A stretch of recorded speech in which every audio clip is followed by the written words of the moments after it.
Hello, dear friends. Today we attend a workshop from Dr. Zoltán Buzady, professor of management and the organization director of leadership and Flow, and ambassador development from Hungary. And we have met to learn a little more about the speaker. Hello, Dr. Zoltán. Hello, Milena. Nice to meet you. Nice to meet you too. Tell us a little more about your workshop and about yourself. Well, thank you very much for the invitation at CAFU or CASU. It was a great honor to present the essence of my knowledge, which is very important. It is about happiness, it's about success of a leader, and it is about using of digital technology. And I've been doing this work during the last 6-7 years internationally, also in Russian-speaking territories, in Kazakhstan very often, but I do this online also across the globe. It is to educate future leaders with modern technology how to find the inner happiness and to create success. Tell us a little about yourself.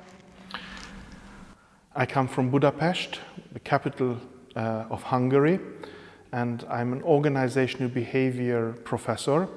I used to teach with American-style case studies where we have debates in the classroom on how to lead people.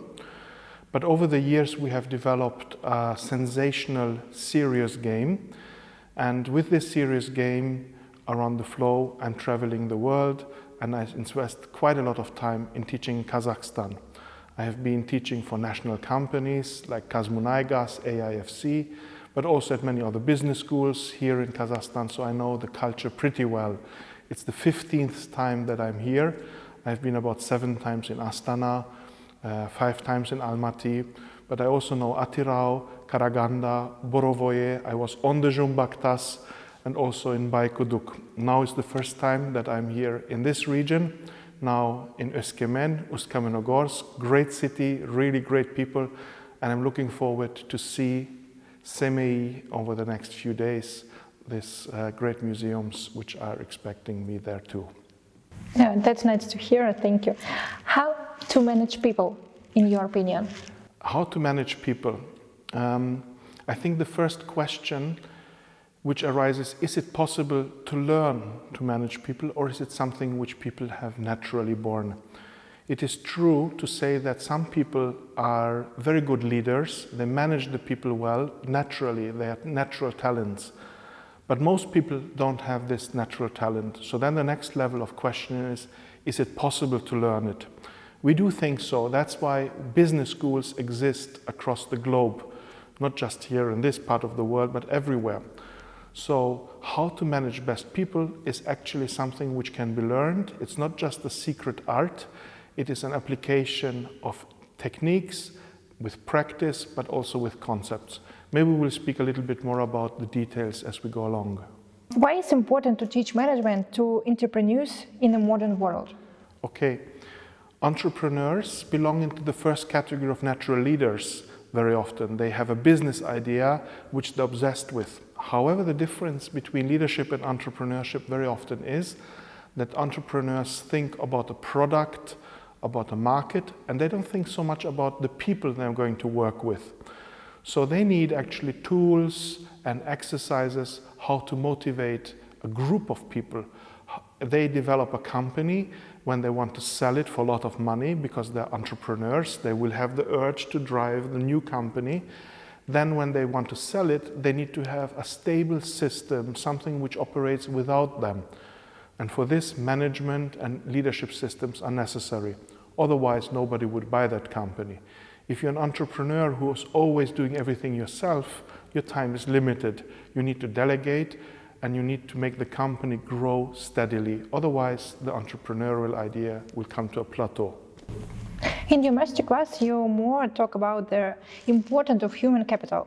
How it's related to education in modern world? Yes, this is a very important word, human capital and psychological capital, even more so.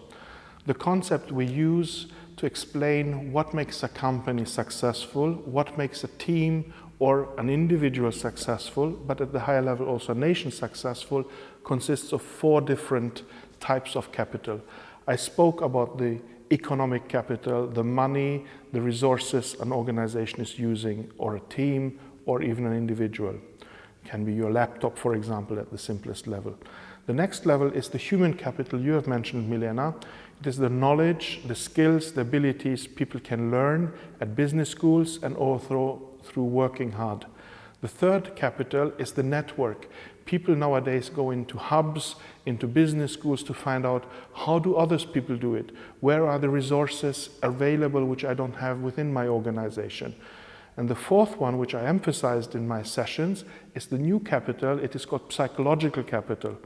Psychological capital you need in order to have the energy every day to wake up in the morning and to be confident, to be efficacy, that you can resolve the problem, to be resilient when difficulties come, and to have the optimism that you're going to make the company grow.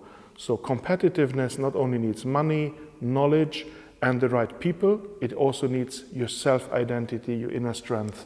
This is called psychological capital. At your workshop, you also talk about motivation. What motivated you, and what can motivate a person to become a leader? Okay.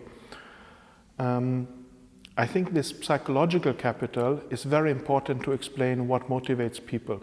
In the moments of hard work, of success, you build up something which is called psychological capital through the experiencing the flow.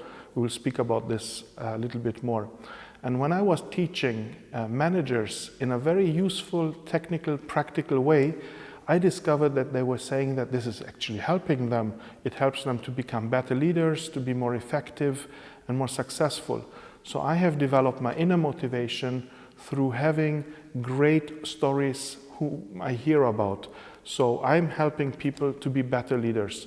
Now, ultimately, a good leader, in my understanding, our understanding, is not somebody who earns a lot of money. You get the money because of the responsibility of solving complex problems, difficult problems, solving the problem of different people's individual motivation.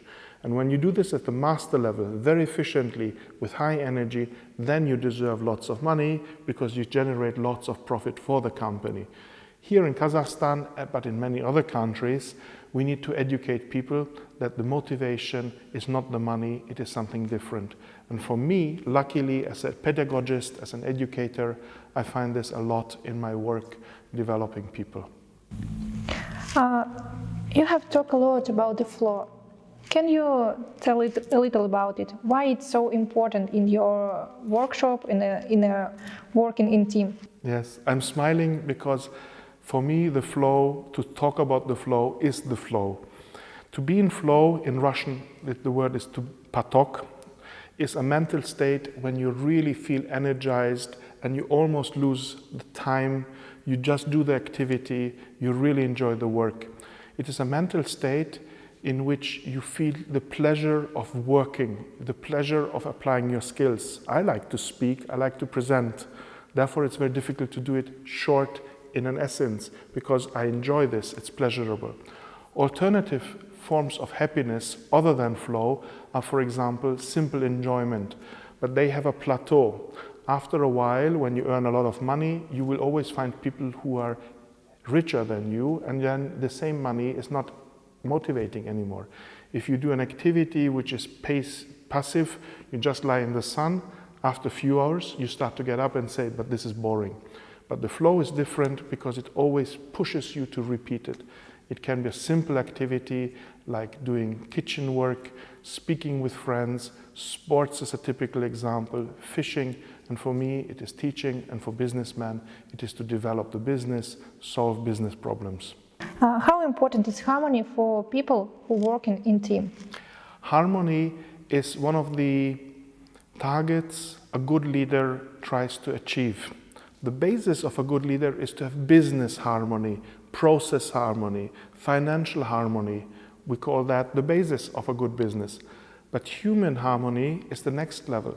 And that is built on individuals finding the work which they're good at. This we call the individual flow. And when the people together put together a great team, like in the football match, they help out each other, they are knowing each other's strengths and weaknesses, this is called the group flow. So team harmony is the second level.